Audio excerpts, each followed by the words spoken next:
ಕರ್ತನಾದ ಯೇಸು ಕ್ರಿಸ್ತನ ಹೆಸರಿನಲ್ಲಿ ಈ ಲೈಟ್ ಆಫ್ ಕ್ರೈಸ್ಟ್ ಚಾನಲ್ ಮುಖಾಂತರ ನಾನು ನಿಮ್ಮನ್ನು ವಂದಿಸ್ತಾ ಇದ್ದೀನಿ.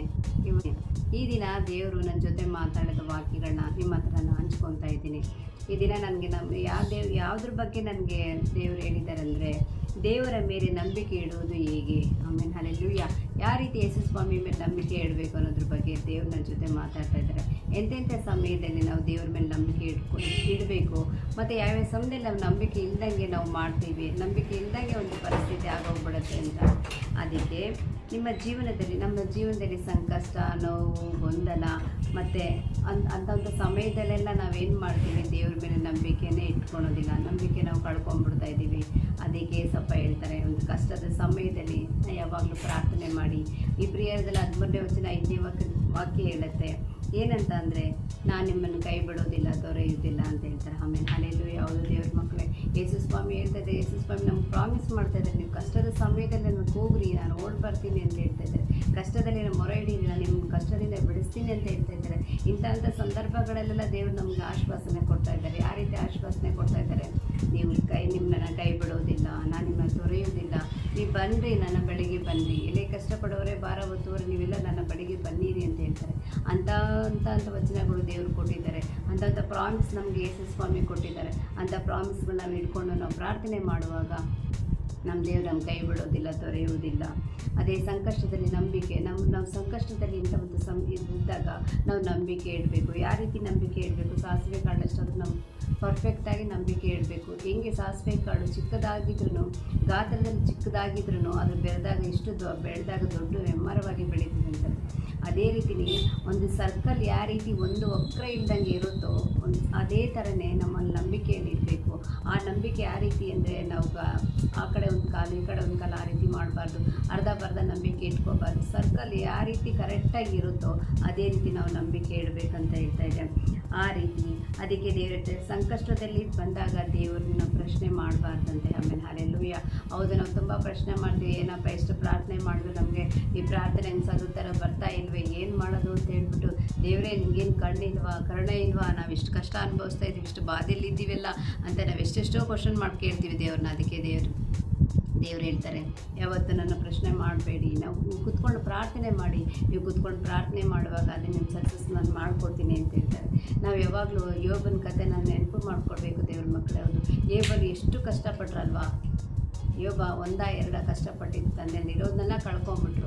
ಏನು ಕಳ್ಕೊಂಡ್ರು? ತನ್ನ ಹೆಂಡತಿ ಮಕ್ಕಳನ್ನ ಕಳ್ಕೊಂಡ್ರು, ಆಸ್ತಿ ಕಳ್ಕೊಂಡ್ರು, ಲಾಸ್ಟಿಗೆ ಕುಷ್ಠರೋಗ ಬಂದು ಒದ್ಲಾಡೋ ಥರ ಒಂದು ಪರಿಸ್ಥಿತಿ ಬಂದ್ರೂ ಅವ್ರೇನು ಮಾಡಿದ್ರು? ದೇವರು ಕೊಟ್ಟಿದ್ದು ದೇವರು ತಗೊತಾರೆ ಅನ್ನೋ ಒಂದು ಮಾತಿಂದಲೇ ಅವರು ಸ್ಟ್ರಾಂಗಾಗಿ ನಿಂತ್ಕೊಂಡ್ರು. ಆ ರೀತಿ ದೃಢವಾಗಿದ್ದರು.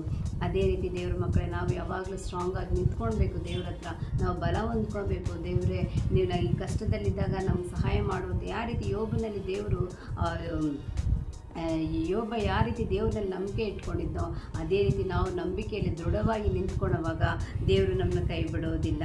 ಎಲ್ಲವನ್ನು ಕಳ್ಕೊಂಡ್ರೂ ಮತ್ತೆ ಸೇರಿಸ್ಕೊಡುವಂಥ ದೇವರಾಗಿದ್ದಾರೆ. ಆಮೇಲೆ ಹಲ್ಲೆಲೂಯಾ. ಅದೇ ರೀತಿ ನಾವು ಯಾವಾಗೂ ನಾವು ಪ್ರಾರ್ಥನೆ ಮಾಡಬೇಕು, ಧೈರ್ಯದಿಂದ ಪ್ರಾರ್ಥನೆ ಮಾಡೋದು, ಪ್ರತಿನಿತ್ಯನೂ ಪ್ರಾರ್ಥನೆ ಮಾಡ್ತಾ ಇರಬೇಕು.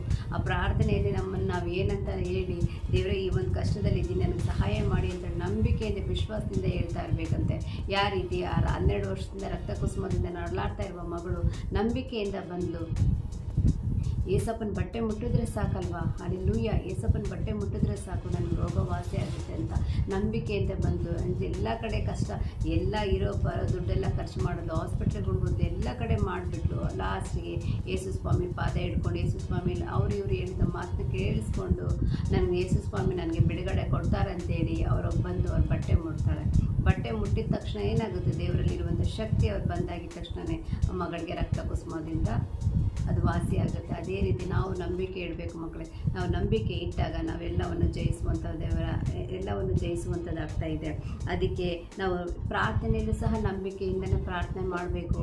ನಾವು ಯಾವಾಗೂ ಬಲ ಹೊಂದ್ಕೋಬೇಕು, ದೇವ್ರ ಶಕ್ತಿಗೆ ಬಲ ಹೊಂದ್ಕೋಬೇಕು. ಆವಾಗ ಹೊಂದ್ಕೊಂಡ್ರೆ ಮಾತ್ರ ನಾವು ಜಯಿಸೋಕ್ಕೆ ಸಾಧ್ಯವಾಗುತ್ತೆ.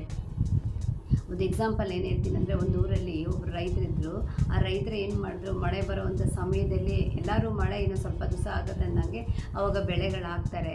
ಆದರೆ ಒಬ್ಬ ಅವರ ರಾಜಪ್ಪ ಅನ್ನೋ ರೈತ ಏನು ಮಾಡ್ದ, ಆ ಒಂದು ಮಳೆ ಸೀಸನ್ ಇಲ್ಲದೆ ಅಂತ ಸಮಯದಲ್ಲೇ ಬಿತ್ತನೆ ಬೀಜನ ಹಾಕಿದ.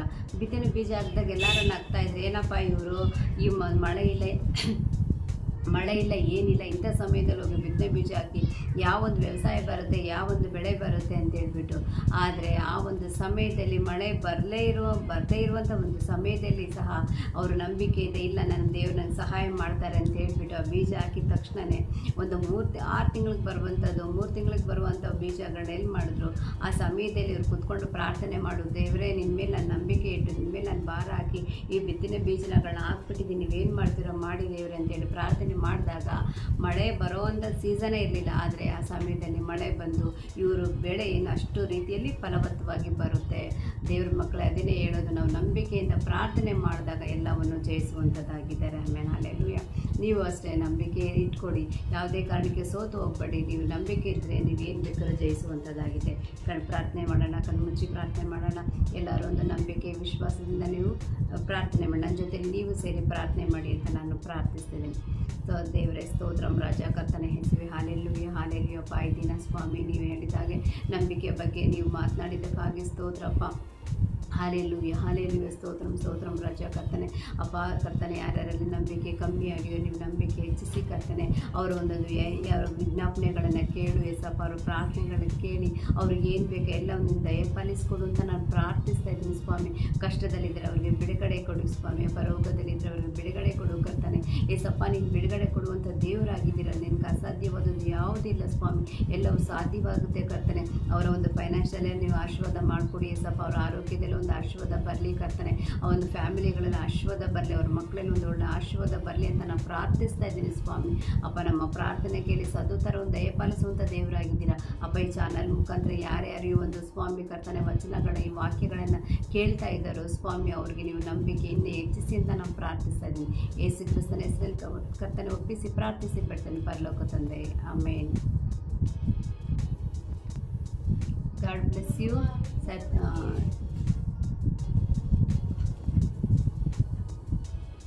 God bless you.